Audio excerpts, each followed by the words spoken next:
Okay, my friends, here it is. The Saturday morning live stream at the Garden Like a Viking headquarters, Zone 5/6. Let us do the sound check real quick. What am I going to say? Watermelons. Okay, what did I say there in the sound check? It's the only way we can tell if it's working. And let's see here. Okay, guys, let us know where you are and what you have growing. Let us know if you already have some failures this year or what your successes are already. Let us know because the season is underway. Now, that being said, don't feel like you're behind if you don't have stuff planted already. I still have a lot of stuff not planted. So long as it's in the ground by June 1st here in northern Indiana, we're good. Especially things like watermelons and sweet potatoes and even tomatoes and all that kind of stuff that loves the heat. You're not behind, okay? So don't worry about that. Got to move this stuff around. Got all kinds of stuff to talk about today, including my new favorite yerba mate. Oh my goodness. Super good, super delicious and energizing. So, Voltage Nut says, hello from Serbia, growing just houseplants still. Okay, not a problem. Well, hello from Midwestern USA. Let's see, I don't see anyone saying what the sound check was. Okay, good, off-grid grandma, thank you. You said what the sound check was. Mad Dog says, how do your onions look? They look healthy but small. How big should they be? My onions are exactly how they should be right now. They're about that tall, give or take, and they are established now.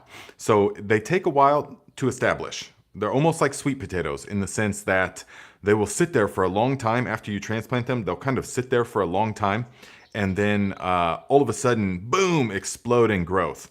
So the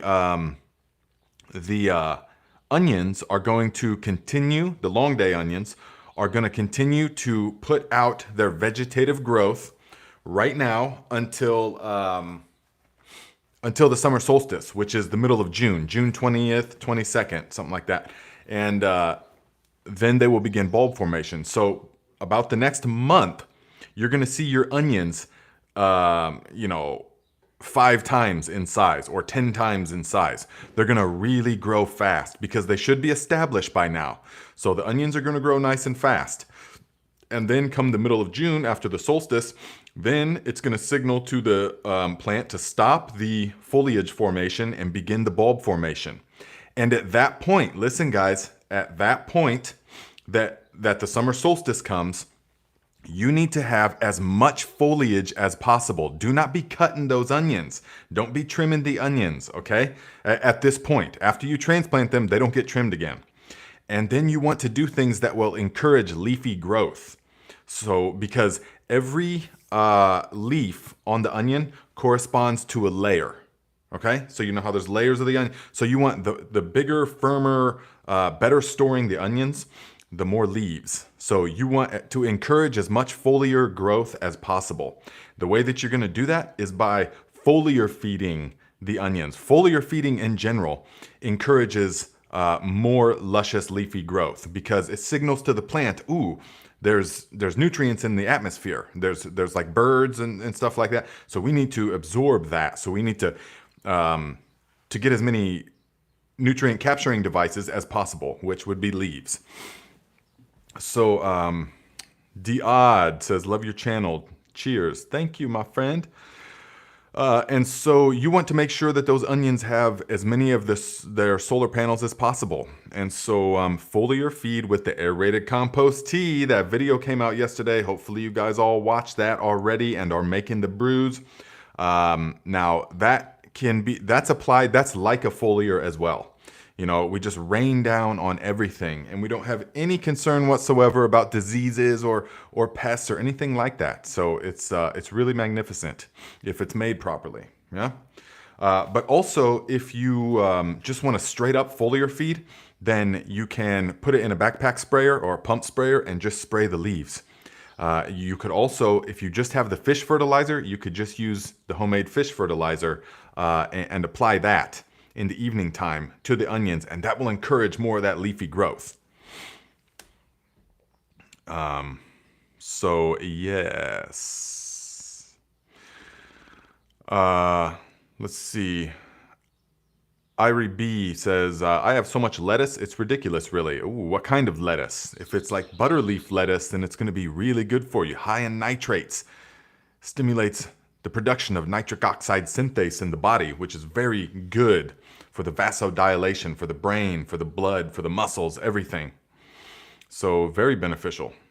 Arugula is my favorite green for loaded with good high quality nitrates and very tasty, very dense in nutrition, and very easy to grow. Very easy to grow.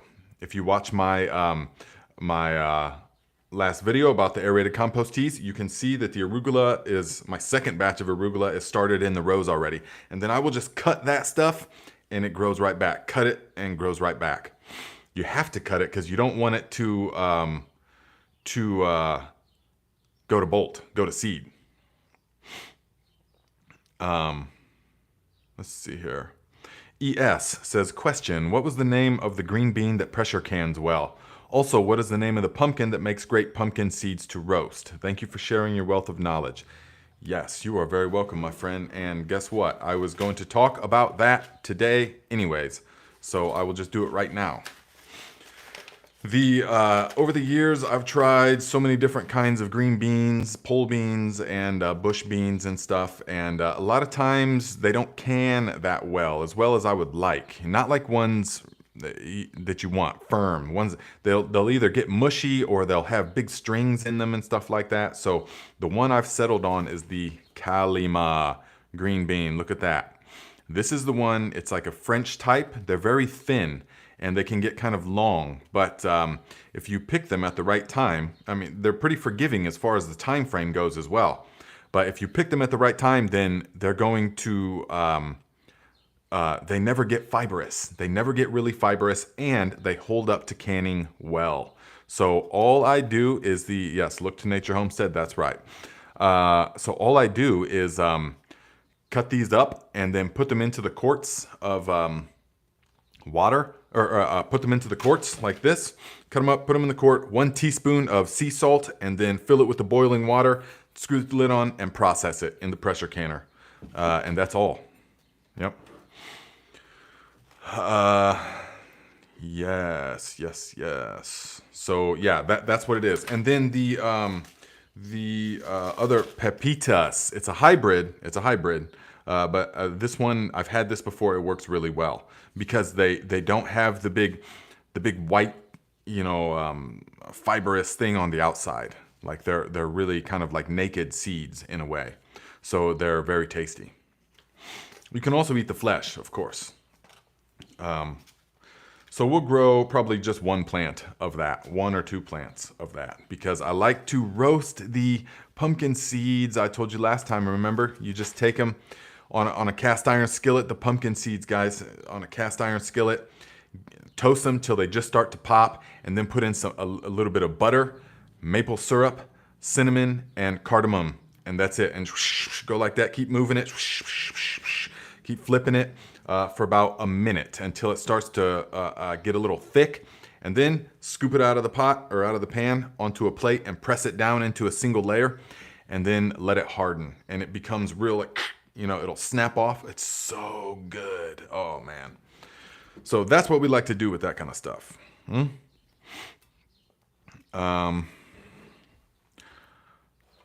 So let's see here. Ooh, Meyer Lemon says, Nate, is it too late to plant the last of the onion seedlings, zone 6, 7? You can give it a try. Give it a try. Do it, and but make sure you encourage that leafy growth. So make the aerated compost teas or give it the fish fertilizer. You can foliar feed them every night for a while is what I would do. You can foliar feed them every night. So long as you're making it properly, if you really want to encourage the leafy growth, that's what you can do. So if you're late to the game on the onions, that's what I would do. So guys, today I've got this amazing French press that I had last time. I'm still loving it. I still didn't get the link for you guys. Sorry, but I will in the future. It'll be in the Amazon storefront because I could definitely endorse this thing. It's like the answer that I've been looking for so many years. I've broken at least a dozen of these, the glass ones, throughout my life. But this one, it's not breaking and it's insulated, so you don't got to wrap it in rags and all that kind of stuff. I'll do it like they do in Morocco. Look, they do it from like 3 feet away to get it real frothy. A note to self and to all of you listening. Last week when I made the tea, I had mint and lemon balm and catnip in there because it's all growing out here. Now, I didn't have a lot of experience with catnip. I just know that I like the smell of it. And so for about 3 or 4 days, I was putting catnip in my tea. And I didn't realize, it didn't compute yet why I was so tired. Like, I was like, man, just so tired for these days. And come to find out that the catnip is like a sedative in some way. So, and even last week, as I was drinking it right here, I was drinking it, and then by the end of the live stream, I was like so exhausted. I had to go take a nap real quick afterwards. It's like, man, what is the deal? So, note to self, only use the catnip if you need to like sleep or something, because it just makes you foggy and like kind of tired. So, yeah.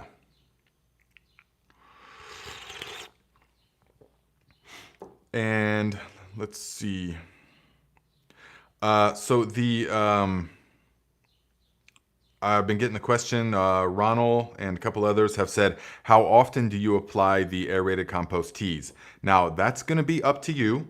Once a week is ideal for the growing season. From now, even once every other week. But if you make it like a ritual, like a Sunday ritual, then that's the way to do it. And,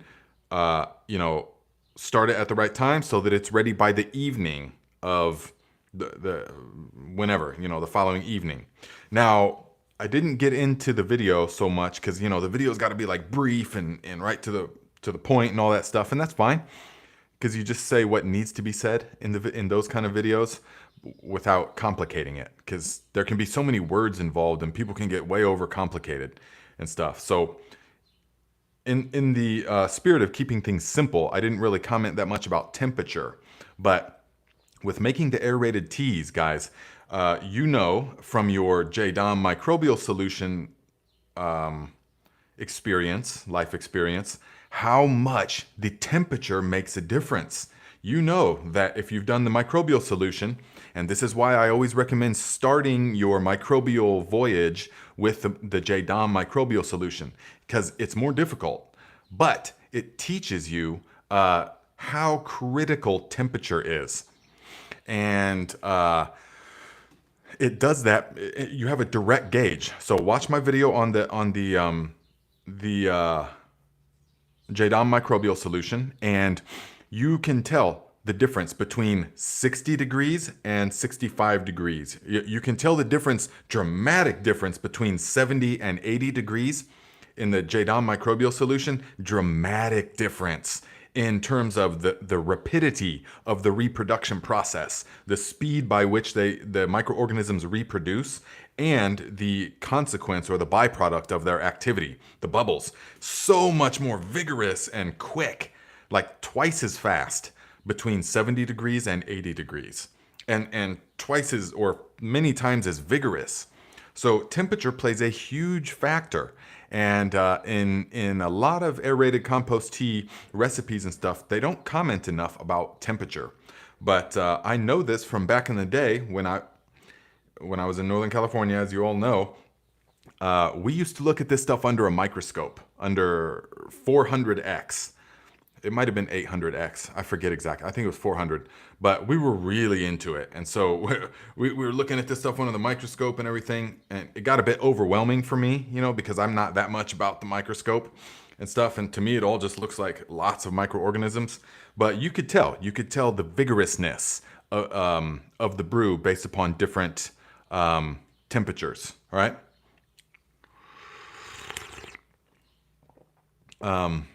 So okay, I'm gonna get back to this temperature, but I wanna answer Ty Bentley's question. Says, hey Viking, can you clear up some confusion for me? Grass clippings in a barrel of water. Can I use it full strength or dilute it? Never use it full strength. So basically the grass clipping, we're going to call those all anaerobic ferments. So if you watch my video I made a couple months ago, the difference between a compost extract, a compost tea, and a anaerobic ferment. So those are all anaerobic ferments. So ideally what we want to do, and I've changed my tune on this a bit, and some of you know this just because of my experience, that the ideal way to use anaerobic ferments is to put it all together and then seal it and let it digest. Let it digest. I used to be all about, add some, or, take some out and use it, and take some out and use it. But I feel intuitively and by observation, I just felt like using anaerobic ferments too soon is just not good. It's just not good. Some things might catch some kind of diseases. You might get out of balance. You definitely get flies. You definitely get some gnarly kind of smells and stuff. So over the years, I've sort of stopped that part. But what still is really good is to make the anaerobic ferment, let it mostly fully digest, and then apply it to the soil beginning at 20x dilution. Begin at 20 time dilution. Yeah. And apply it to the soil. And so watch the video I made about the difference between the three, and you will understand why the anaerobic ferment, why we let it all digest, because then it's a totally different thing. It's the microbial solution, and the aerated compost tea is more microbial based. The anaerobic ferments are more nutrient based. Yeah. And so in the ferment, or in the teas with the bubbler or without the bubbler and stuff, then we are multiplying the microorganisms, but you can never multiply the nutrients. The end product can never be more than the sum total of its constituents. So nutrients don't multiply like that.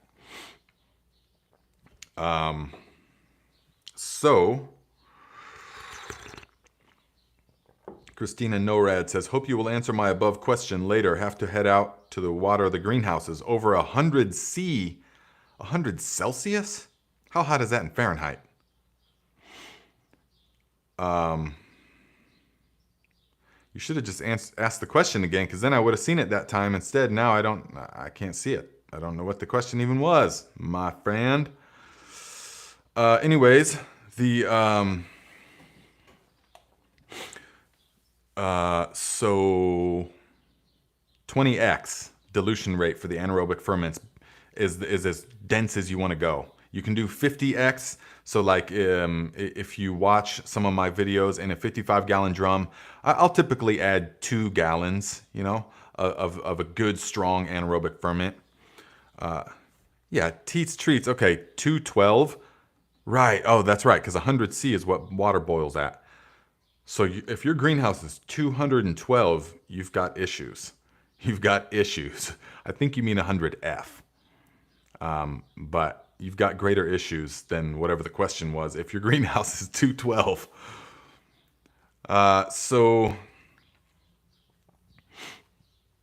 Yeah, let's see. And how often to use it. So you want to use it the aerated compost teas. You can use it every week. Every 2 weeks is really good. Now, if you have the Viking nutrients, all you need is water. All you need is water. My mom's garden never got any compost teas or anything like that. And it thrived, absolutely thrived. But you will get better results if you add some aerated compost teas to that recipe. At least a couple times in the beginning of the season to really get the microorganisms happening. So this time it's just mint, 3 different kinds of mint, and fresh chamomile. It's flowering now.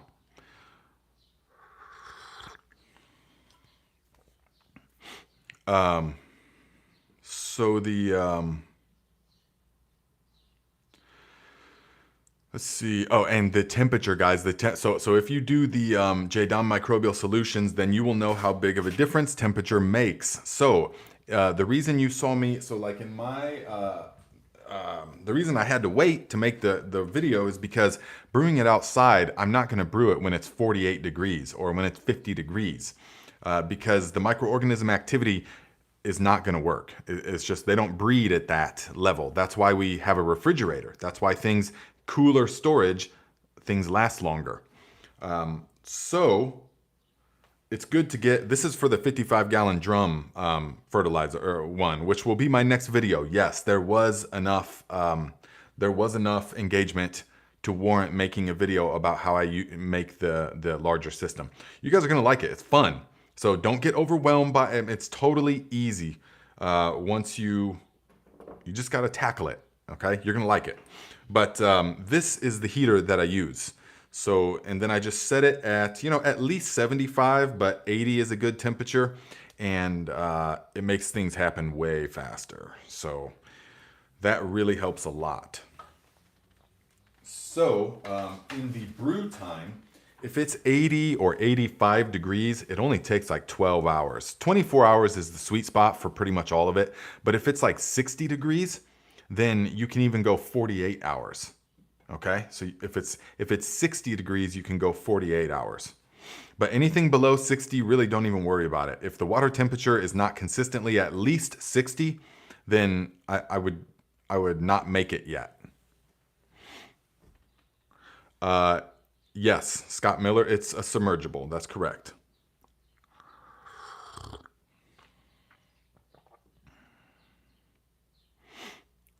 Better still 100. No, you can start corn. Absolutely, it is not too late to start corn.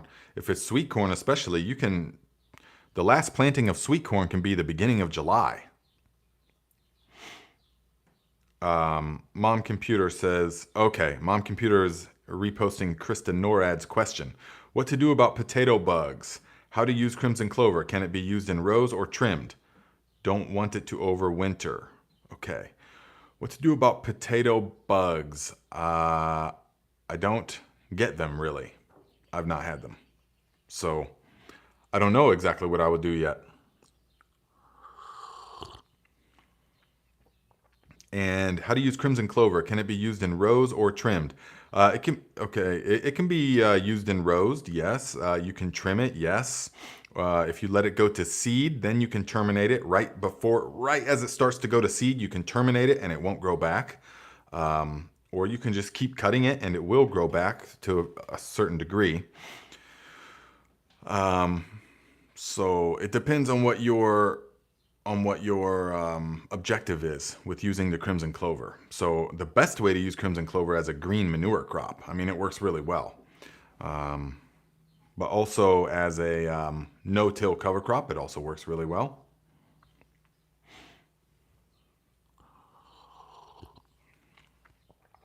Okay, Donald Hughes, and see, I've gotten this question a lot already. So Donald says, how long are the aerated teas good for? I should have specified, and I will specify in the next video, but they are only good for like 4 hours. You have to use them immediately. So once that air stone stops, that's about it. And a lot of people, I don't know why people are or why everybody wants to figure out a way, well, how can I keep it going? Why you start it fresh? Because there's so many more biological processes happening than just, well, I'll just add more food. I'll just keep adding more food to it. It's not about that, actually. It's about the waste management. It's not about feeding them. It's about their waste products. And so it's a delicate combination of the two things. That's why already tons of comments, people say, oh yeah, you can keep it going. Just keep adding molasses and add a little bit more compost here and there. No, it does not work that way. I know this from years ago looking in the microscopes. They will be dead. You will have a dead substance because they're drowning in their own waste. So the sweet spot is 24 hours and use it immediately. Use it immediately. But it's good for like up to 4 hours. We used to, brew it, and then I'd have to put it in a container, put it in the back of the Rhino, and then drive up to different garden plots in the mountains and stuff like that. So it'd slosh around, and it would be in there for an hour, 2 hours, and it's still totally alive at that time. After about 4 hours, though, it's really past its peak. So the whole thing with the aerated teas it's a different mentality, it's a different setup, it's a different style than the JDOM stuff. So it's not for everybody in every situation, but it works wonderful and for certain people. And so we will make it and then boom, pretty much apply it right away. Yeah. Ben's Trees says, is time of day critical for applications? The only reason it would be critical is due to the sunlight. So we do not want to apply it in the sunlight. But other than that, there's nothing inherently bad with applying during the middle of the day. If it's if you know it's going to be a cloudy day and it's like heavy clouds, then go ahead, you can apply it whenever you want.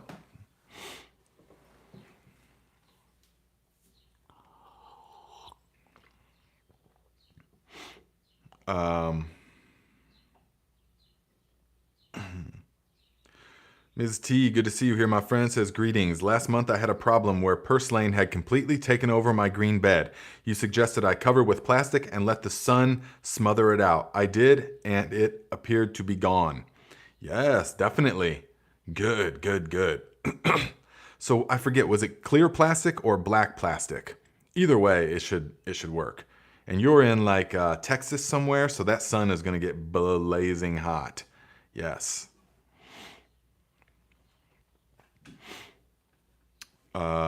Nima says, as someone who keeps a sourdough starter, I understand what you're saying completely. Yes. Similar concepts. Similar concepts. How you have to remove some of it, you have to remove most of it, and then start with a fresh food source. And it's not just about the food, it's about the waste management. And that is, I mean, microcosmic to the macrocosmic, guys. When we look at that system, we can see what we're doing to this system, which is essentially the planet Earth is our own 5-gallon bucket, and we are the microorganisms, more or less. So it's not just about the food source, the energy source, it's about the waste management and the ability to recycle the waste. And so when we look deeply, we can see the connectedness of all things, of course. Especially, but you already know this if you're part of the Thrive Like a Viking Tribe. Every Monday at 10:30 a.m. Eastern Time, we talk about dramatically different stuff. Lisa T says, have you used compost tea for trees? Absolutely. Works really good. Spray it all over them. Douse it all over them. So that's the wonderful thing about this stuff, guys, that when you make it properly using fresh, good quality compost, that's key. You don't want anaerobic sludge compost. Okay? So we're switching the mentalities a bit, which is totally fine. And so we need the compost, but you never want anaerobic compost. The compost, you smell it, it should smell like, someone said sweet tobacco. I like that description because it does. Sweet tobacco a little bit. Also forest floor. That's really what it should smell like. The forest floor after a fresh rain, something like that. Really inviting. It should smell, oh yeah, like good. You shouldn't be able to smell rancid stuff decaying or like a rancid pond water. It shouldn't smell like any of the JDOM ferments.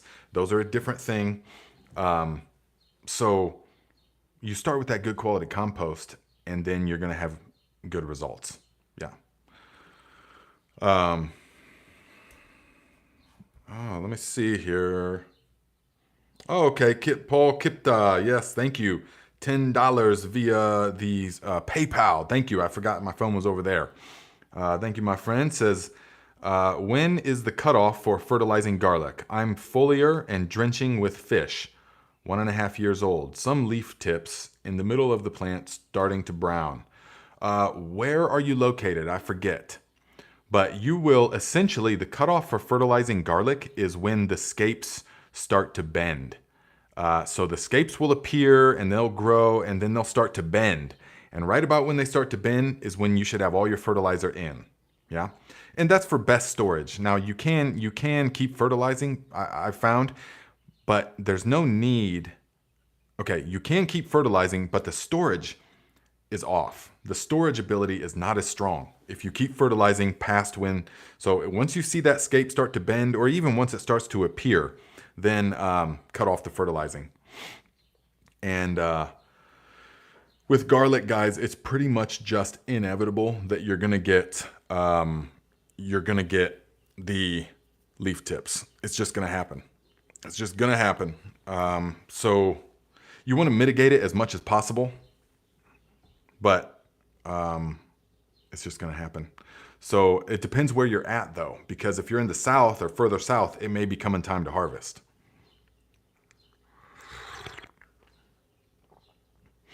Ooh, Scott Irish Prick says teas are BS in my opinion. Well, what makes you say that? What makes you say that? Because in my experience, they are a fantastic application and all that you will need for the garden. So, VA Green says, I pretty much brew compost nonstop these days. Absolutely. That's what it's all about. That's what it's all about. Brian says, Nate, do you pickle your scapes or just eat them fresh? I have pickled them. I will at the end of the at the end of the run once I get like my fill of them. But right now, I just started.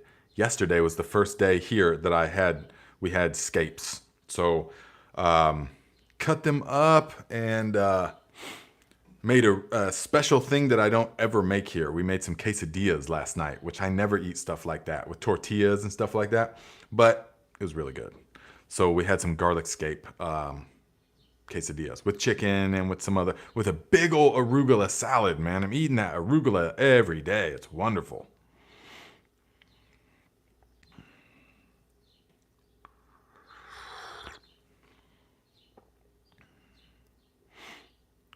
So, David John says, repeat question. What do you recommend for leaf miners trying to grow cantaloupe? Leaf miners, if I get them, then I will apply the ultimate slug solution.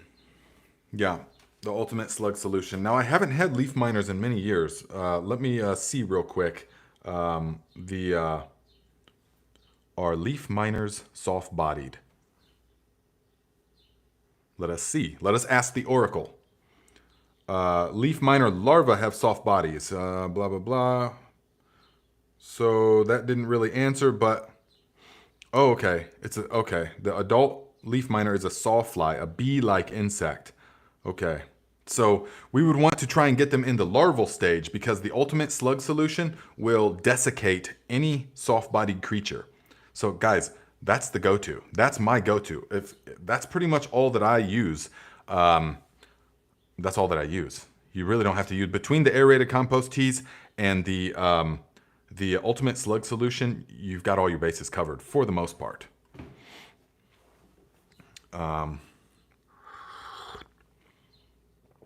Teats Treats, $2. First tip of the day. Thank you, my friend. Says, my measly $2 donation on for 2 hours of knowledge. Not a problem, my friend. Don't feel bad. I appreciate the contribution. Monetarily, also energetically. That's what's important.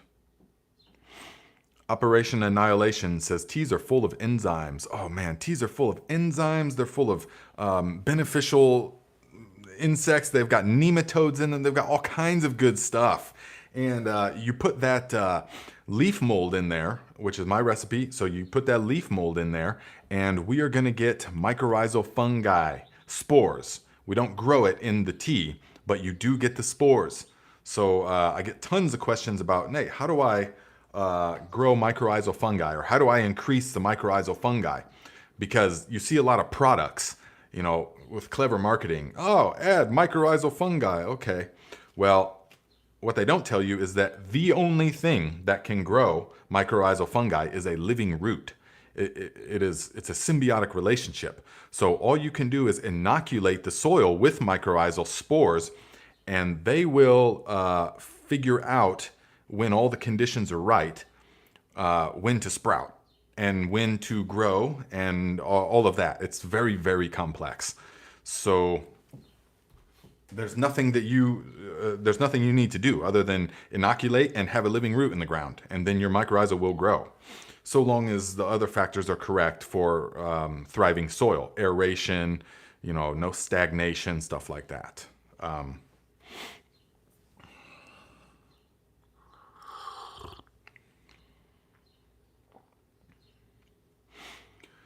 Let's see here. Dorothy says, Nate, can you tell me when the video of those veggies you were spraying, when was it taken? Which video are you talking about? The aerated compost tea? I filmed all that just a couple of days ago. Except for when I clipped to the midsummer bursting huge garden. That was in like middle of July of last year.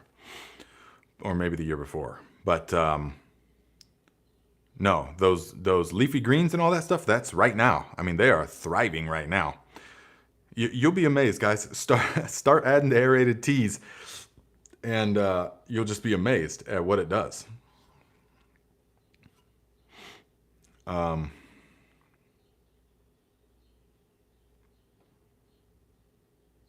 Let us see.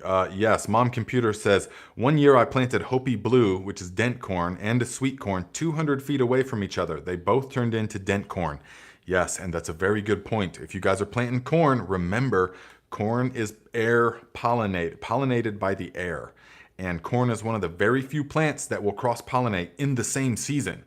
So if you plant a flint or dent or field corn next to a sweet corn, they will cross because they're pollinated by the air. And it's remarkable, but you know, on an ear of corn, all those silks, you know that each silk corresponds to a kernel.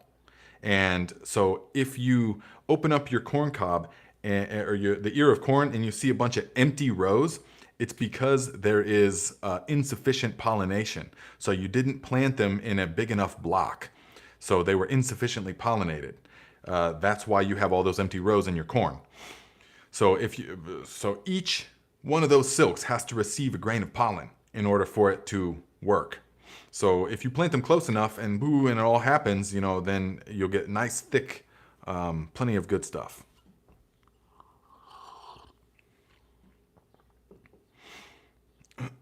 Zebra PT says, haha, just got all the equipment for aeration of the compost tea. I'm so excited to get started. Yes, it's actually a lot of fun, guys. So the aerated teas are, you know, just fantastic. And I'm glad that I started, because I got away from doing them for several years because, well, one, when I came back from the mountains and came back here, I had zero money for investment of any kind. And I had no equipment. All my stuff was in California. And so I was like, all right, well, JDOM is zero. Just all you need some buckets. That's it. So that's what I was doing because I know it works. But preferably, my preference is to use aerated compost teas because they smell so pleasant and you can spray them on the leaves and there's no worry whatsoever about diseases or pathogens, even on tomatoes, which if you guys are seasoned growers, you know you never put things on tomato leaves because they're just so soft and weak and susceptible to, you know, disturbance. But the aerated compost teas, absolutely, you can apply it right to the leaves because you're starting with that good quality compost and we're multiplying them and then we are applying them. And so they are going to crowd out pathogens and things like that. So if you've done some studying in microbiology or in botany and stuff like that, you can go, the knowledge is infinite. You can just keep going deeper and deeper and deeper and deeper and deeper. But at a certain point, you will get to the conclusion, like I did, that, okay, it's suffice to say it's just unbelievably complex. We can just suffice to say that. It's overwhelmingly astonishingly complex, way more complex than the human mind can really even begin to comprehend. It really is. And as soon as you think that you've comprehended something, then, but something contradicts it, or there's just too many points of data to understand. So it's suffice to say, wow, you're just at jaw dropped. When you study microorganisms and the natural world, living systems, when you study that, you're just, wow. The more that you know about it, the more that you understand that we actually don't know hardly anything. But what we can know is the effect of all of it. What we can know is what we're seeing in the plants. And that I know very well. That I know very intimately. And so that is what I go off of. And so I know what works based upon what works, you know? So the Two really good books, guys. Teaming with Nutrients and Teaming with Microbes. I put links in the description. You guys should get these books. And they're not gospel, of course. You know, that these guys are more scientists rather than growers, you know, and there's a big difference there. But it can tell you things like the nitrogen cycle, and it's digestible. It's digestible. And it will tell you nucleic acids. It's sciencey, you know, it's sciencey, definitely. But it will give you a good beginning and an understanding. And they get into the aerated compost teas. I don't know if it's in the nutrients. It's probably in the microbes one. But yeah. Yes, they get into stuff with these. So I would get both of these and read them, okay? Because we'll get more into it, yeah?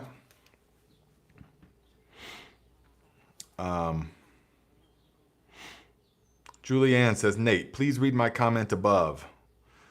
Yeah, Julianne and everybody else, don't feel bad about putting your comment in there several times, because now what am I going to do? Scan way up here? How far up, you know? Sorry. But just keep putting it in there. No big deal. Every comment helps the algorithm anyways. So you're just helping the channel.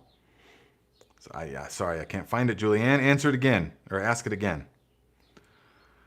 Jogman says, hello, my friend. Is it okay if there is mold floating in my attempt to make fish fertilizer? Maybe not enough molasses. Can I still use it? Should I remove the mold and add more molasses?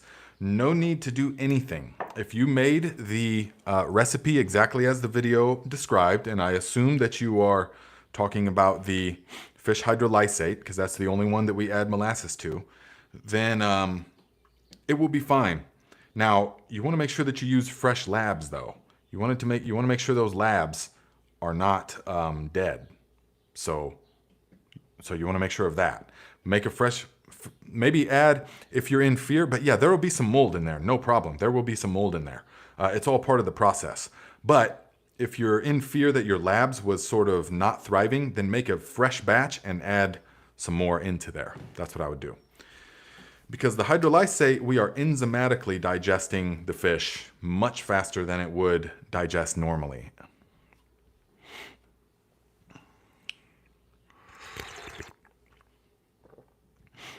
Dale Steiner says, hey Viking, can I use a super saturated labs to make a batch of fish hydrolysate? Thanks. So super saturated, you mean with the brown sugar, right?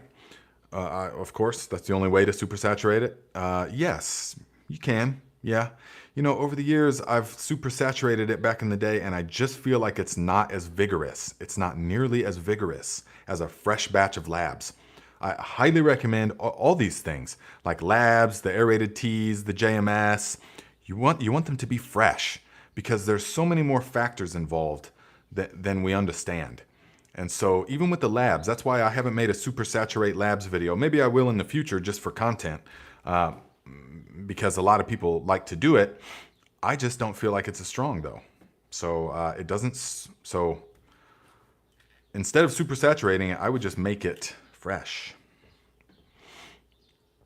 But yeah, go ahead and use it and see. Grant says, my Jadon fish smells like death, 9 months old. Will it cause the compost tea to smell bad if adding like you mentioned?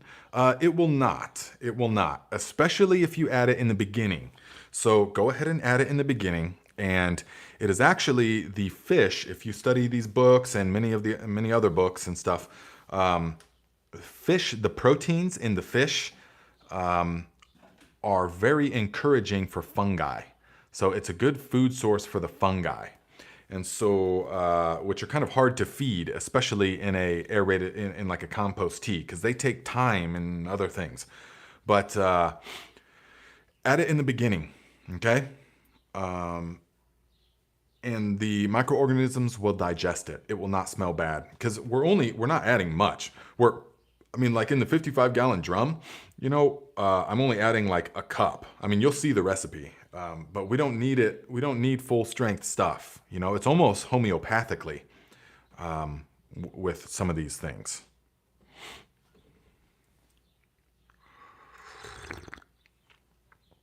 Somebody repost Julianne's question, please. I really want to answer it. Mark Hasselback says, do you have experience with pureeing sprouts in water? I do not have experience with that.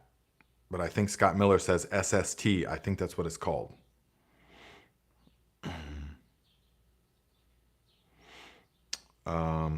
JB says, Nate, planted 3 old North Sea strawberry plants from Baker's Creek last year. The variety found in an old Viking village. 1 year later, 4x8 bed completely filled. Highly recommend. Wow, where are you located? And how are the berries?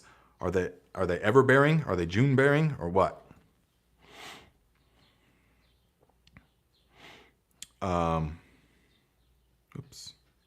Scott Miller says, every situation desires different application. Be cognizant of indoors versus outdoor.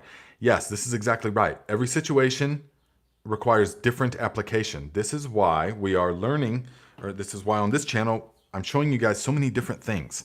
Because, so a lot of people are like, hey, the aerated compost teas, do you no longer endorse JDOM? And it's not like that. It's like, JDOM is wonderful for certain situations. But for other situations, these teas are wonderful. And for other situations, just the Viking granular nutrients, the dry amendments, is wonderful. There's so many different ways to do it once you understand the cycle, how things work. Once you understand the process, then you will have all these different methodologies. So that, like for example, here we have the ability to make these. We have electricity and we've got a place I can use this pump and I can make 55-gallon drums of the aerated tea and apply it and rinse everything, wash everything, keep it all sterile and sanitized. Not sanitized, but clean, So we'll use this, the aerated compost teas and some of the stuff, yeah? We'll buy a little bit of things that we don't have because we can, We'll buy a little bit of kelp meal, a little bit of azomite. I get them in the 50 pound bag, and we'll use that stuff because it works so good, to make the aerated teas and certain other things. But like at the Viking North Garden, we don't have that capability. We're not going to be making aerated teas there. We just don't have those capabilities. And we can't be buying stuff because there's too much. There's too many like row feet. There's too big of areas, So for that, we will use just JDOM. We will use because it doesn't require an air stone. It doesn't require purchasing a bunch of stuff. It's just using anaerobic fermentation. We got some barrels out there, and every other week during the growing season, we'll apply it. We can get some electricity out there. So that's just an example of how it's really beneficial to utilize different methodologies. And then like at my mom's garden, she's got, and then my cousin's garden now, Tom, he's got 9 bags that are 200-gallon grow bags, okay? 9 of these bags. And my mom's got like 8 of them there. And they're not going to be making aerated compost teas or doing JDOM stuff, rancid smelling death. They're not going to be doing any of that. They're just going to water and they want a fertilizer. So for that, I gave them the Viking granular nutrients. They apply that, just water. That's all they need to do, So here's an example of why we have to learn all these different techniques, because in each situation, there's a different application. And you want to be able to pivot and say, oh, okay, well, we can do all these different techniques. Not a problem. Just like at the Tennessee South in the garden in Chattanooga. That's a big location. And so what's the cheapest, most cost-effective way to do that big area? Green manure cover crops, because we had a tractor available that could till in things. And so we grow the green manure, boom, till that in. Not a problem. And we use plastic sheeting to keep the weeds down. So I hope you get my point.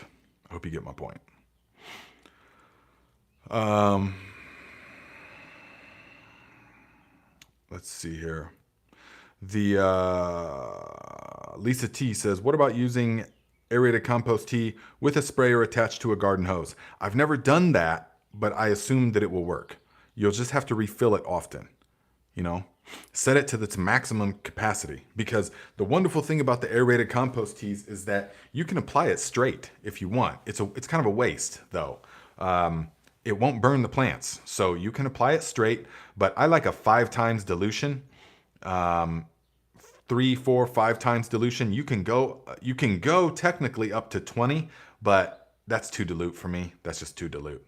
I mean, we used to grow or brew it in these massive white 700 gallon, water tanks, these reservoirs. Because in Northern California, you have to because it doesn't rain for 6 months, so you have to live by water storage and little springs and stuff. So everything is out of tanks in the summertime. So we have tanks all over the place. So we would brew it in those and feed it in through drip lines and stuff like that. It was just wonderful. Mom Computer, thank you. Reposting Julianne Scott's question. I know I could count on you. It says, upstate South Carolina. Grew my onions throughout entire winter. My onions have all grown 3 to 4 feet tall and flowered. Bulbs are big though.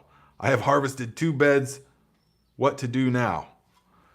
Whoa, okay. So you must have used sets. Is that right? 3 to 4 feet tall and flowered. Huh.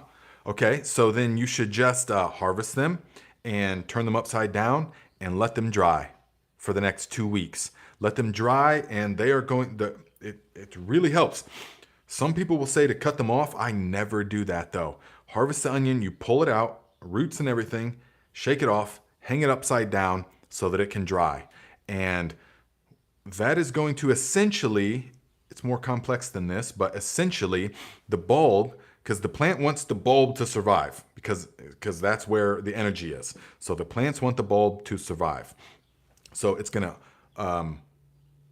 when you hang it upside down, it's going to signal to the plant, hey, we need to put all the life force that is in the foliage into the bulb. So you'll literally see it. It'll dry up starting at the furthest tips, and it all kind of goes into there. I mean, it dries out, but I feel like it's the life force that's going into the bulb, because when you dry them that way, they store much longer than if you cut them. So be it what it may, there's all kinds of scientific explanation, I'm sure, but we'll just call it the life force is going into it. Yeah. Let's see here. Oh my goodness. Wow. My brother got a new puppy. I thought they were joking. Huh. Anyways, so let's see. Better Still 100 says, wait. Okay, let me finish this. Julianne, bulbs not big. Did I read that wrong? Bulbs aren't big though. Okay. Well, that makes a lot more sense, because I was sitting here trying to think, what is going on? Because that wouldn't make any sense. Yeah, okay. So did you use sets or did you start them from seed? Let me know. Did you use sets or did you plant them from seed? Because, hey, thanks for stopping by, Mick. Okay, where am I at? Let me say. Okay, the bulbs. So if the bulbs are not big, it's because they flowered. So once the onion triggers its mechanism to flower, it no longer cares about bulb formation. That's why onion sets, typically they flower and they produce really small bulbs. And it's just kind of a crapshoot because they're already in their second year of growth. So what you need to do is do them from seed. Now, if you did do them from seed, and you're still having that issue, then I would say you either chose the wrong type for your daylight hours, or you grew them over the winter, you grew them at the wrong time, or they were heavily stressed. They will do that if they're stressed. Okay.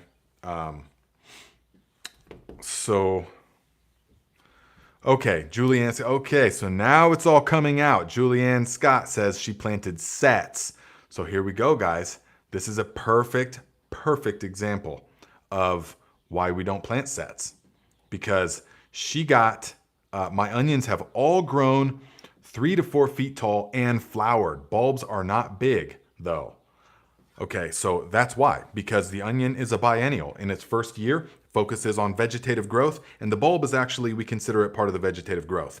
And then the foliage dies back, but the bulb remains. And then the next year, the bulb sends all that energy to shoot up the flower stalk. And the whole focus of the plant, its second year, is just producing seed. That's all that the plant cares about.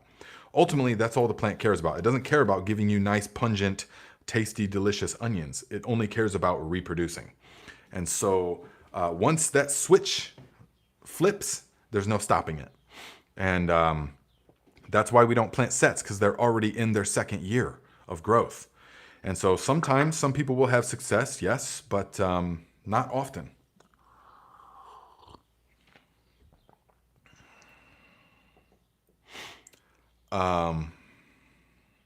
So yeah, you want to plant from seeds. You want to plant from seeds. So the AK Froggy says, my Egyptian walking onion did that. Tall and flowering. I want it to go to seed and start to walk. Oh, it will, definitely. It will. There's no doubt about it. Meyer Lemon says, raw milk labs taking 2 weeks on kitchen counter, resulting in a low liquid to coagulated material ratio. Help. Yeah, that's the thing about the raw milk labs. That's the thing about it. And I just experienced that. I've experienced it several times, but sometimes the raw milk labs just takes forever. It's just not as biologically active. So you could have... Meyer Lemons says, hate to ask again. Anyways, so the... it just happens sometimes. So I had it sitting there for like almost a month. I was just waiting for it to separate, and it just didn't. And then it started to smell like, soured milk and stuff like that. So I'm thinking, what was going on? But sometimes there's just variations in it, Maybe it wasn't super fresh. Maybe it wasn't as fresh. Maybe there was something, the time of year and stuff. Because once you start getting raw milk, you can taste the change of the season. How many of you know this? You have experienced this. You can taste the changing seasons. And right now is the best of the milk, because that grass is fresh with lots of proteins and all that good stuff in it. So the milk is real, like yellow, dark yellow. So delicious. The cream and everything is so good. So thank you, Sam Potzik, $5.55, angel numbers. Thank you, my friend. Via the PayPal link. Says, regarding sweet potato slips, what's the smallest size grow bag you would ever use? Also, do you have any experience growing longevity spinach? A tasty summer green, longevity spinach. Does it go by another name? What are some other names it goes by? Now, sweet potatoes in the smallest bag, if you watch my potato grow bag video, those I have about 20 gallons of soil in. Compost, peat moss, a combination of things I've built up over the years. And I planted 3 slips in those. So the trick, the key is keeping it watered. So if you're going to have a bag, you want it to be on top of that leaf mold or some kind of grass clippings or straw even. Something that's going to retain the moisture but not be growing. So that's going to be vitally important. So if you have that bag in contact with a few inches of leaf mold, and then you take rebar and pierce it so that it's in direct contact, those sweet potato roots are going to grow down into there, and the capillary action is going to wick up moisture. Then you can get away with a much smaller pot, 10 gallons, something like that. But even that is, even that's kind of small. Most people way undersize the pots that they're growing, especially for something like potatoes or sweet potatoes. Sweet potatoes are very hardy, though. Very, very hardy. So you will still get, so 10 gallons for 1 slip, to answer your question, if it's in contact with something. Otherwise, you're going to have to water it twice a day in the heat of the sun, and keep them trimmed. If you're growing sweet potatoes in containers, don't let them vines grow super long, because it just drains unnecessary energy. Keep them 4 feet is all the longer they need to be to produce good tubers.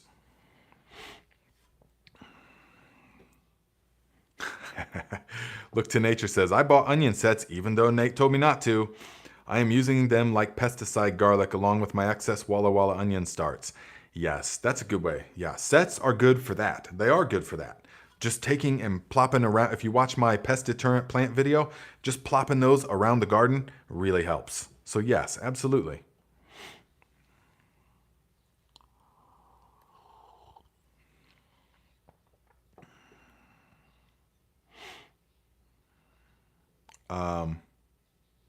Monkey Boy says, I love how I click on notify me, yet not once get notified. Yeah, it's unfortunate. The YouTube doesn't push this channel very much for whatever reason, but oh man.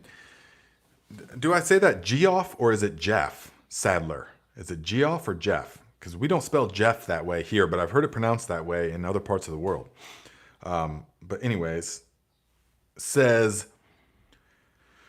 I had so much fun last night using your slug killer, Nate. It works so well. I know what you mean because we're having a wet spring so far, even though it looks like that's going to stop pretty soon. And there's lots of slugs out here, lots of them. And guys, you got to hit them slugs heavy in the beginning of the year. Okay, you got to hit them heavy in the beginning of the year. Blitzkrieg the whole place. You have to go every night and intensely hit them for like a week. And you'll be amazed at what that does to the population of the slugs. Because right now they're like this big. If you're getting damage on your plants and you're looking for these big fat slugs, no, go out there with the headlamp and you will see dozens of tiny little slugs all over the plants. And they will grow into full-size voracious predators, not predators, but eaters, decimators. And yes, slugs have teeth, thousands of tiny little razor-sharp teeth. Look it up. It's a little bit scary looking under a microscope. But they will just razor your whole plant or razz your whole plant, whatever that is. So you want to get them now. So go out there and spray the ultimate slug solution, as I've done. I've skipped a couple nights because I've been doing other things. But, consistently, at least every other night, for just about a week or 2 weeks is all that you will need. And that is going to seriously hamper the population because you spray that stuff on them and as soon as you hit them, they turn white and they desiccate. It's just like, boom, it mummifies them. Like within 20 minutes, they're done. And then by the morning time, when the sun comes out, you'll see them, they're just like a puddle of dried mucus or something. So, yeah. Then you won't have them the rest of the year. At least they won't be an issue. You don't got to annihilate every slug, not even close. You won't be able to. But, and a little bit of slug pressure is not a problem. Like if you watch my Aerated Compost Tea video, there's holes in those leaves. Yeah, in that Kamatsuna and the Shijimisa, there's some holes in that leaves. But we can live with that. We're not going to, oh no, what am I going to do about this? And get out there and put a bunch of, even the natural stuff. I only do that if absolutely have to. The JDOM wetting agent, the JDOM sulfur, the herbal solutions, only if you absolutely have to. And so learning to live with some holes is perfectly acceptable, to me at least. Because I just want to use as little as possible. But the slugs will decimate your whole crop. If you, it's either use something or not have a harvest, then you have to use something because it's clear. The option is clear. So the slugs, but that's how you do it. Don't just hit it once and then let them go for 2 weeks because they'll keep breeding and repopulating. You got to hit them hard and heavy and show no mercy because they won't show you any mercy. They will be eating your stuff, your little seedlings, all that stuff. They will just destroy it before it even gets a foothold in life.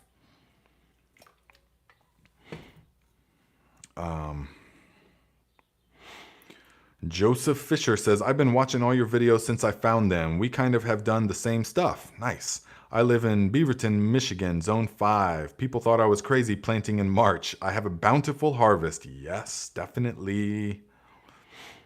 Definitely. Bountiful harvest. And that's how it's really beneficial to know what to plant when. This is very important to know what to plant when.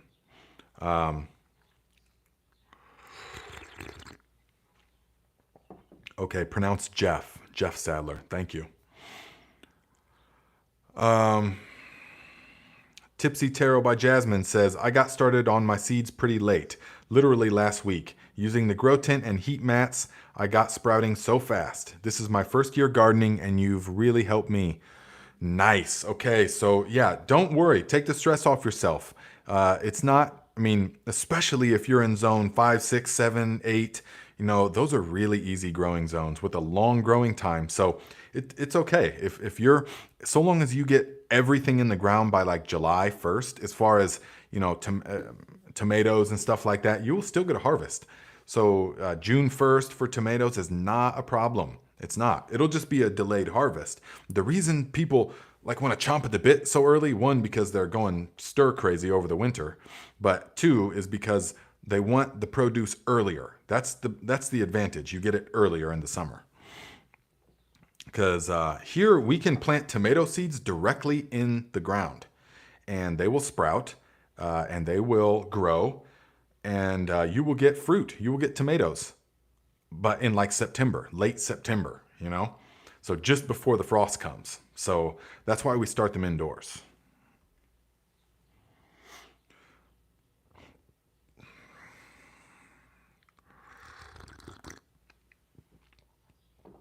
Yes, Signal Loss says slugs die happy in beer. Sleepy Roz says diatomaceous earth for slugs. Yes, all of that stuff works. The beer traps, the slugs, yes, that does work, definitely. But to me, it doesn't. The ultimate slug solution is like napalm. I mean, you go through and you just carpet bomb the whole place.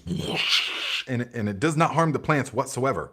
Now, the only thing is that the earthworms, you don't want to directly hit the earthworms. So I will go through, you know how the earthworms go out at night to mate and they hang out outside. So I'll stomp real heavily and all the earthworms will go right back in. They'll go back into the holes. And then I will spray for the slugs. But that stuff just all over the place. And they all just melt. It's so satisfying. And I only say that because, so many years things have been just decimated by them. Nancy DeWalt, $20. Thank you, my friend. Nancy DeWalt says $20 says, for just like to hear you say my name. Fair enough. Fair enough. Thank you for the support, my friend. That was using CashApp. So, yeah,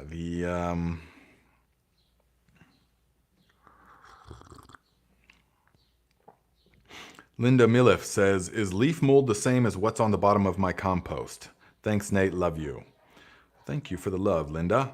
And it's not the same. No, the leaf mold, watch my video all about leaf mold. The leaf mold that we're using for like the aerated compost tea and stuff is different than the leaf mold that is just for the garden, like that you would use as mulch and stuff like that. This is rich microbial. This is leaf mold soil. We'll make that distinction. There's leaf mold and then there's leaf mold soil. Leaf mold soil is what that black layer that is in the forest underneath the leaves. When you scoot it aside, that it's totally decomposed. Some little leaves and stuff like that are in there, yes. That's what we want for the inoculants. The leaf mold is, you can still see leaves. It's leaves still. Yeah? Let's see here. Gary Smith, $35. Thank you very much, my friend, via PayPal. Says, thanks for all you do. Been brewing teas, azomite, soil blocking, composting, fish fertilizer for years. And you have helped to bring it all together and to another level. Thanks again. Thanks. Plus now I'm making a lot of it now and saving money. Yes, thank you for the contribution, Gary. And that is good to hear. Been brewing teas, using the azomite, soil blocking, composting, fish fertilizer. These are all in the repertoire of the organic gardener. These are all things that you want to learn and to utilize. Now, guys, azomite, as Gary mentioned, I like it because It is full of all kinds of different minerals, in particular calcium, magnesium, the good stuff, but like 70 different trace minerals. And so you want to get the micronized stuff. If you're getting it, you want to get the micronized stuff because it can be digested and assimilated very quickly. Now, do you need azomite? Absolutely not. You can, if you have a good source of manures, that's everything that you would need.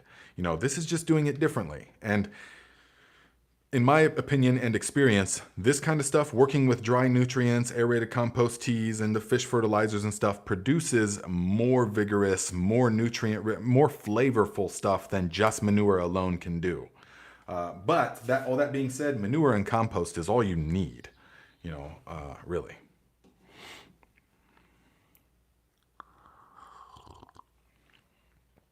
Mr. Miles says, I have a really bad snail issue, but they don't seem to be going after my plants. Should I still get rid of them? I assume they're eating other organic material in my soil. Okay, so that's a great question. And if you are not experiencing any loss in the garden, then absolutely not. You do not need, because they're actually very beneficial. In the natural cycle, slugs and snails are huge decomposers of organic matter. So they're very good for the system. That's why only if they're destroying the plants do they gotta go. So, but my question would be, are you sure they're not destroying the plants? Do you have a bunch of seeds that you've planted that you're just like, those seeds didn't sprout. I must have got bad seeds for some reason. You plant some Kalima green beans or something, they just didn't sprout. And then you'll see the reviews of people, like if you go to reviews at the Baker Creek website, and they'll say, real spotty germination, 25% germination, of seeds. And then they'll rank it like 2 out of 5 stars, when I know that probably what happened was not the seeds, but that the slugs will go down and mow down the seeds. Most people don't realize this, but if you're getting good seeds from like Baker Creek or Urban Farmer, or the High Mowing Company, if you're getting quality seeds like that, then they're coming up. They're coming up. What's happening though is that the slugs in the middle of the night, they do a recon mission, and they will go out in the middle of the night and just, they like that, like when the pea or whatever plant it is just becoming above ground before it unfurls like that. You know how they do that? How they push above the ground and then they unfurl? Well, right there, that part, that soft little tender stem part is so sweet. It's irresistible to the slugs and snails, and they will just mow it down. And they'll just go right to the next one, mow down all of it. And so then you'll be like, those peas never came up. But they did come up. They just got annihilated in the middle of the night by the slugs. So that would be my first thought. Okay, well, then Mr. Miles says, I sprout all my plants indoors. I'm confident snails are not killing them. Okay, then absolutely not. There's no need. It's kind of like spiders and other insects, ants and stuff. I have an agreement with them, not in the house. Outside, not a problem. I never kill them unless they're destroying the crops. But like spiders, ants, all that kind of stuff, never mess with them whatsoever. And will go out of my way not to kill them, of course. They're part of the natural system. But indoors, it's unacceptable. So they gotta go. Yes, Mom Computer, thank you for the support. Says, help Nate's algorithm for this channel, please. Comment in the chat and under the video after the podcast. Hit the thumbs up and share his videos. Also, go back to older vids and hit the thumbs up too. Yes. If everyone did that, guys, the tribe would grow exponentially. Yes.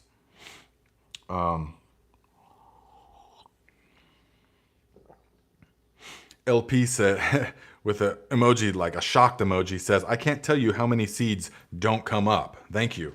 Yes, my friend. That is, and I've experienced it time and time again.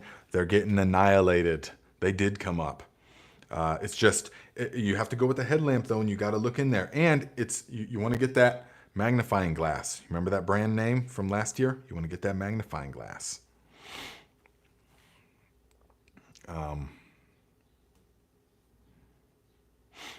Tinfoil Tiara says, will snails mow down onions? Most of what I planted didn't come up. Absolutely they will. They will mow down anything. Slugs and snails don't care because they're actually really beneficial in the natural system. Because they're major decomposers of organic material, major nutrient cyclers. But we just can't have that because they want to eat our plants. They want to eat these plants because these plants that we grow have been selectively bred over hundreds or thousands of years to exhibit particular traits. And so virtually none of these plants that we grow to eat are found in the wild, in the natural system. So they don't have that vigor, they don't have that protection that they would have in their normal system, in the wild. They don't have that same defense mechanisms that like the native weeds do. That's why if you have a bunch of weeds or grasses or dandelions and all this other stuff, nothing touches those, but yet they will wipe out all of your cabbages, and they won't touch any of the other native weeds because those have the home field advantage. Those genetically they're adapted to this harsh environment to survive. But the plants we plant, humans have taken these, bred them for certain characteristics, and because of that, they are very just kind of weak. They're just kind of really weak plants, in the big scheme of things. They don't have that good of defense mechanisms. They don't have that good, they're just kind of weak, So we got to baby them along in the big picture as far as plants go. So,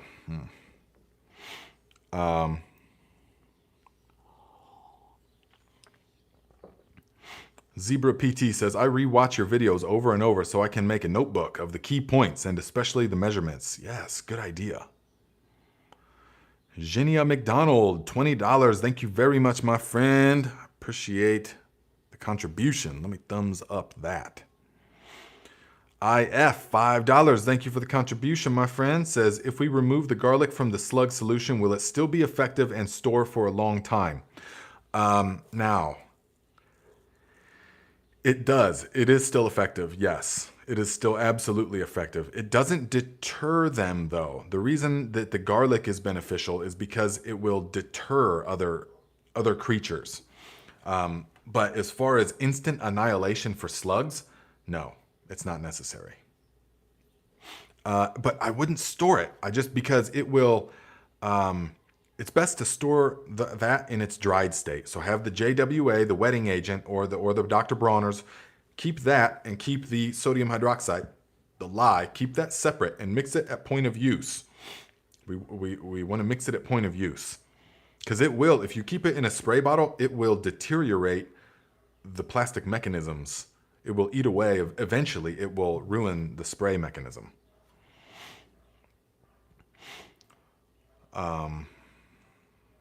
So yes, to answer the question, it will still be totally effective. And most nights I do that, actually.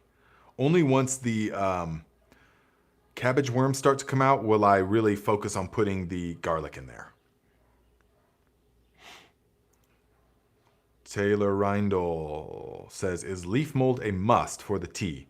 It's not a must. No, just remember, in the video I said, okay, classic compost tea is just the high quality compost and the food source. That's it. But you're going to get a lot more mycorrhizal fungi inoculation if you use the handful of leaf mold. And you don't worry about, there's billions or however many, there's a lot of spores in the leaf mold. So it's going to get in there and everything's going to be just fine. So I recommend a handful of the leaf mold for the 5-gallon bucket. We'll use more. You'll see my recipe for the 55-gallon drum is a bit different.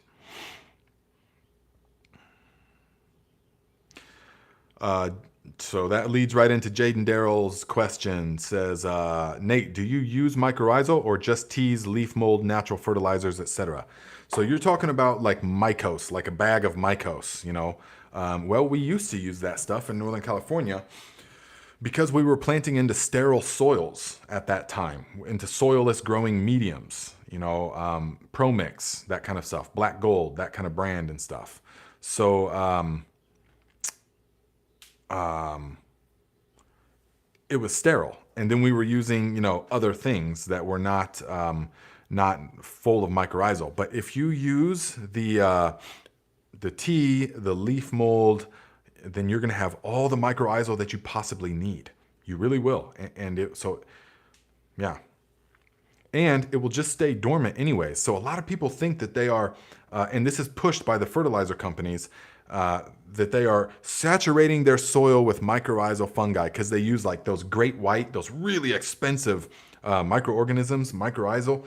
So they'll add that to their, and they'll think that they're just saturating all their soil with the mycorrhizal fungi, and now it's going to be bursting with life. It doesn't work that way. They will remain dormant until the magic of the living root comes in proximity to them. Then it will awaken, it will awaken all the systems, and then they will say, okay, now's the time, and they'll immediately go to work. But until then, they're just going to remain dormant. So you can learn a lot more about, mycorrhizal and stuff like that in these two books, guys. I put the link in the description. Do all your shopping on Amazon through the links in the description. Remember that. Even if you don't buy what is in the storefront, just enter Amazon through the links, and this channel will get the credit. So let's do that, okay? Every one of you that shops on Amazon, please do that. That way, it's better than Amazon keeping all the money. Why? So these two, okay? Get both these and read them. I felt like there was a question I was going to answer, but it was Pam's question. Okay, thank you. Nate, question. Can I use the leaf mold that has turned pitch black from last year's maple leaves? Use it for what? For the aerated teas, or what is that? Yes, you definitely can use that. Definitely. Now, leaf mold, but for the tea, okay, sorry. You can use that for certain things, but for the aerated compost tea, no. We don't want to use that. We want to use it only if it is leaf mold soil. So we want it to look like soil. Like I said, the stuff that we use for our microbial brews should look like soil, not like actual leaves. It's not like leaf mold that you use as mulch and stuff. Man, I'm loving this. 3 different kinds of mint and this chamomile, fresh chamomile. Wow.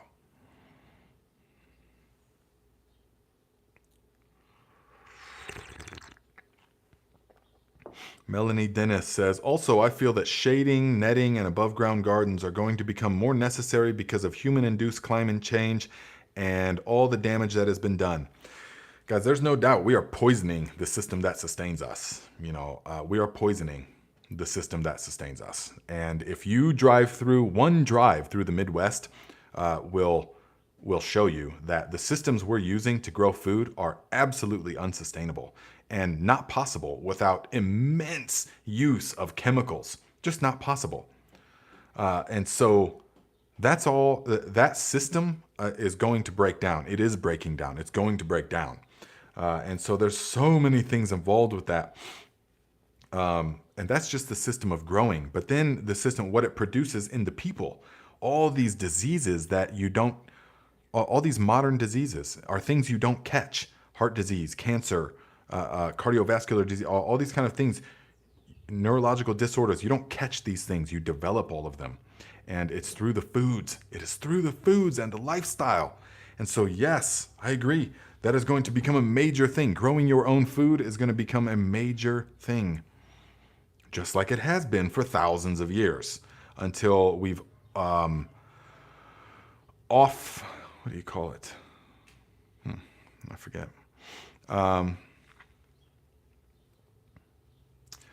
LP says, question, what are your thoughts on non-aerated teas, rotting weeds in a bucket, funk tea?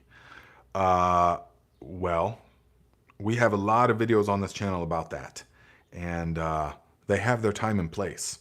So they have their time and place. Please watch the video I made like 2 months ago about the difference between compost tea, compost extract, and anaerobic ferments, okay? Non-aerated teas are anaerobic ferments. Very beneficial in its right time. All right, Scott, see you later. Says, gotta go. Everybody have a great week. Yes, you should mulch the onions. Let's see. Oh, Austin, I feel like you had a question about that I wanted to answer way back when, but I forget. If you had a question I didn't answer, ask it again, please. Taylor Reindl, $10. Thank you, my friend. Says, thanks. Hard to find leaf mold in Colorado. Yeah, okay. Then use the compost and the worm castings, or use 2 quarts of compost. I forgot to say that in the video. You can't think of everything all the time, but I forgot to say that. So you definitely, if you don't have the other ingredients, you can just use 2 quarts of compost. Yes? LP says, okay, thank you. Will do. I'm relatively new to the channel. Heard you on Urban Gardener some weeks ago. Okay, yes, that makes sense. Yeah, the non-aerated teas have their place, definitely. But I've stopped applying any anaerobic things to the leaves, to the plants. I apply to the soil in its right time. But my soil is so bursting with life and nutrients now that it doesn't need anything else. Just the aerated teas is all it needs. Yes, Look to Nature says, I'm enjoying that ginger mint. It's a bit more fragile than spearmint, but delicious nonetheless. I'll get you some Vietnamese cilantro when it starts bushing up. Yes. So, okay, yeah, because mine didn't come back. But I assume if it's Vietnamese, it's not going to come back. But that would be great. But the ginger mint sure came back, but I'm not smelling much. It hasn't started essential oil production yet, but I'm not really getting a gingery flavor or scent from it. Pam says, yes, it's soil, not leaves anymore. Okay, then yes, you can use some of that, definitely.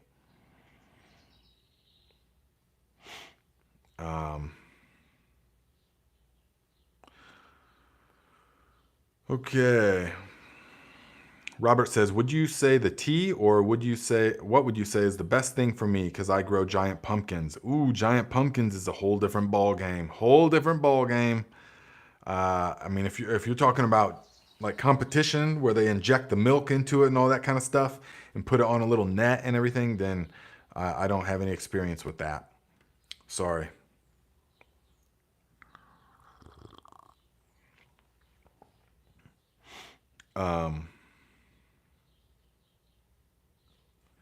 Yes, okay. Yes, Brian's Garden says, the more diversity in a compost tea, the more diverse the biology and the final product. Absolutely. That's why, and it doesn't take a lot. That's why we put in just a handful of stuff. Just a handful of stuff is all that's needed. So there was a question about bubble size. And so, for the 5-gallon brewer, I don't use things like this because these bubbles are too fine. And I also don't use just a single hose because the bubbles are not fine enough. So if you watch, I have 4 hoses and I put them through the socket, and that is a super huge pro tip because otherwise they'll just float and spatter around on the surface. But I don't use these because the bubbles are not strong enough. You want them to be so strong that they're like bumping things around, that they're knocking microorganisms out of the bag and all that stuff. So these are not as good, and they get really gummed up. After the very first time, these air stones will get totally covered in a slime, and that is the activity of the microorganisms. Yes. Plugger says, I noticed you didn't have stones on the end of those hoses for your aeration. Yeah, but that's why we have 4 hoses, because we're getting plenty of good, strong bubbles. These will get so gummed up, and they'll harbor, they'll start smelling funky after just a couple times, and you really want to keep that stuff clean. You want to keep it clean.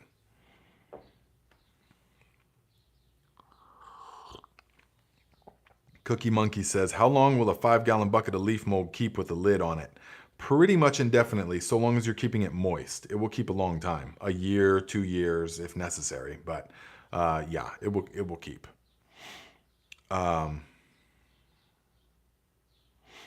VA Green, $5. Thank you, my friend. Appreciate the support.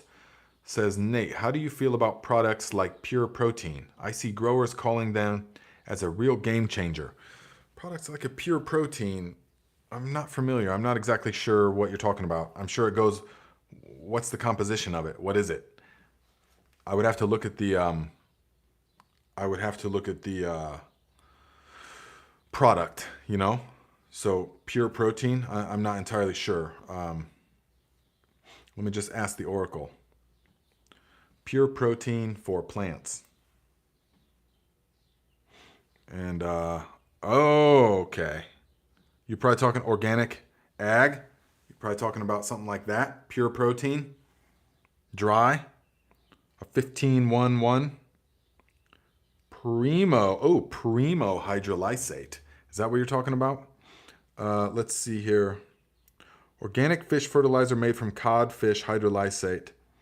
Okay, dissolves easily in water.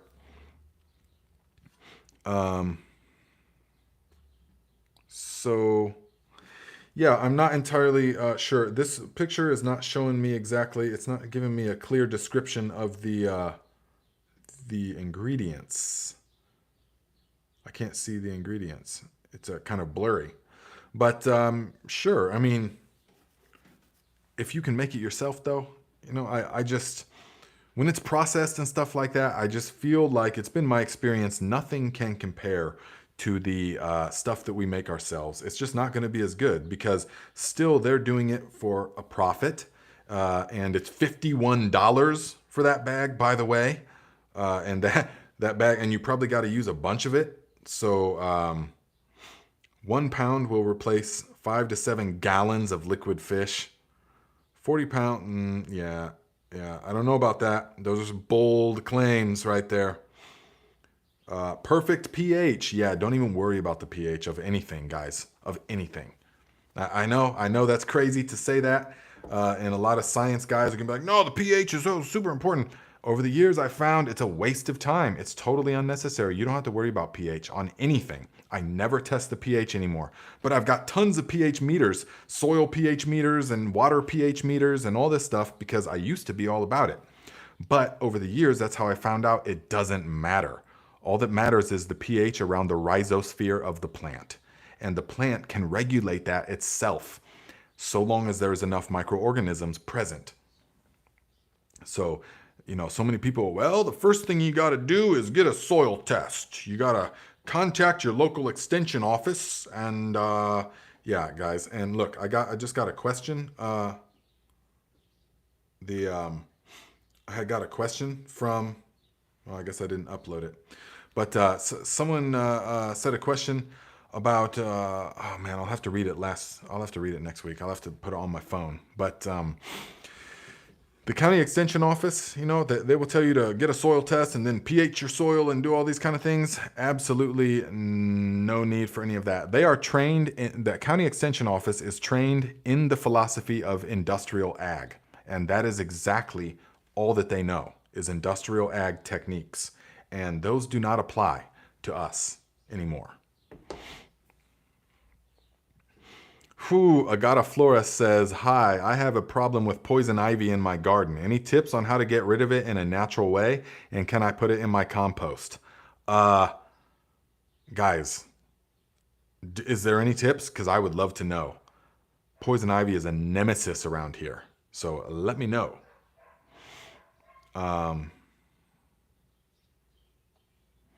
Yes, Rad Jr. says, just mixing 1,000-gallon tanker of fertilizer for the garden. Hand smelled like pig farm. Yes, I remember those days. Mr. Miles says, the entire chat is calling out your pH comment for blueberries. Okay, well, I don't have a lot of experience with blueberries in particular. I still do believe that they will be able to produce their own. So... But I'm putting that to the test because we planted blueberries this year. So we are putting that to the test and we will see. But, if there's an exception to the rule, like, okay, blueberries, you actually have to dump acid of some kind, an acidifier into the soil, then, well, okay. But the other 99.999% of plants, but people will always want to focus on the exception. Well, what about blueberries? Well, what about it? So, no, I don't. Because, well, I won't get into it. Yeah, Brent, so pH this, pH that. Oh, I know. That when I was in Northern California, the very first thing, well, it's probably pH lockout. It's pH lockout and stuff. And talking about all this and oh, God, so much time wasted. Ooh, Blue Wolf says, I've been making aerated teas for 20 years now since those great Humboldt boys taught me. It is nice to see your take on tea making. Yes, my friend, so if you know, you know. Oh, man. To even say Humboldt gives me excitement.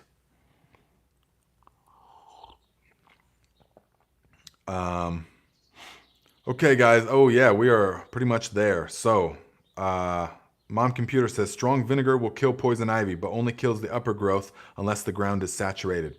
Have to dig out roots, but then who wants the mulch? Acid vinegar in the right. I know. Right. Grateful Ed says wash up after messing with poison ivy. That's the key. That's why in the summertime I'm constantly rinsing off, because if you rinse it off within like 3 or 4 hours, you won't get it, even if you're in direct contact with it. So we'll see. Mr. Miles says, ooh, I'm excited for the blueberry experiment. Yeah, so we're going to see. Maybe I'll do one patch where we do pH a bit, and then one patch where we don't do anything. And we'll see. We'll see. My money is on, it doesn't matter. Because it doesn't matter with every other plant I've ever tested that on, so. Okay, Voltage Nut says, can we also use fish amino acids for aerated compost tea? Definitely. And since I only have access to kelp powder for human consumption, can I use that? Or do you store-bought cold press organic seaweed concentrate for plant use? Either way, but the kelp powder would get expensive for human consumption, it might get expensive.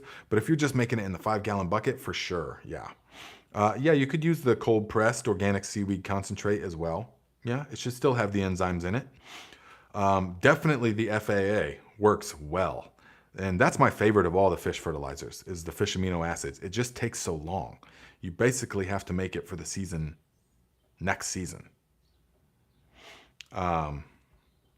So, yeah. So Linda Milliff says, I have lots of blueberries, mainly due from Nate's good advice. Using JMS and fish fertilizer often. Don't have to worry about pH or anything else. Blueberries are big and growing strong. Thank you very much, my friend. And I do believe that this will be the case. That if you just have thriving soil microbiome, then the plant, even blueberries, will be able to produce the pH that it needs. Don't think that because you've read it on 1,000 different garden blogs and they all say, well, you got to acidify the soil for blueberries. Well, that's all mockingbird information. A lot of it is, and they'll acidify the soil, but they don't really, maybe they didn't have a test. Maybe they don't know that it would do the same anyways. And they're focusing on acidifying the soil or whatever instead of adding microorganisms, which is the key to all of it. It's the key to all of it. So I will put my money where my mouth is in that regard and plant the blueberries, whatever.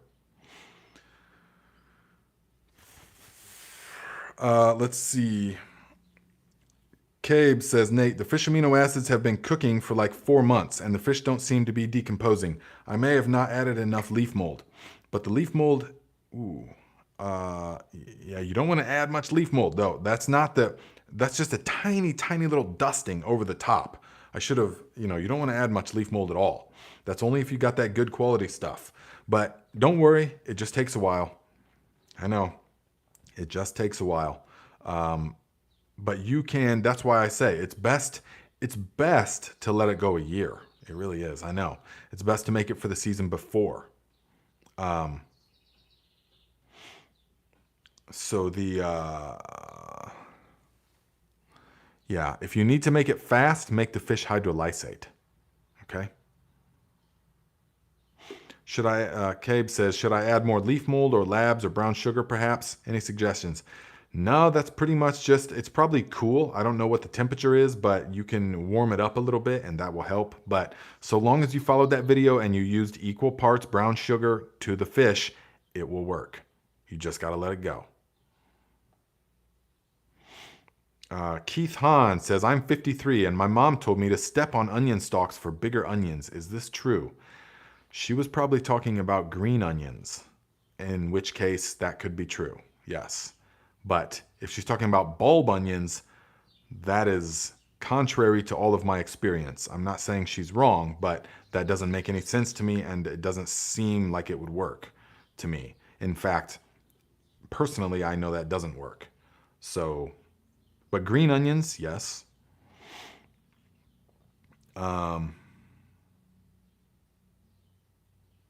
So, yes. Urban Gardener says, another great live stream, Nate, getting ready for our show. Joe Lample this week. Yes, guys, remember Urban Gardener's got a podcast. You guys can go right over there. If you got nothing else going on and you just want to absorb some more gardening information, then you can hop right over to there, to his podcast. Yeah. And let's see here. Okay. Rod Jr.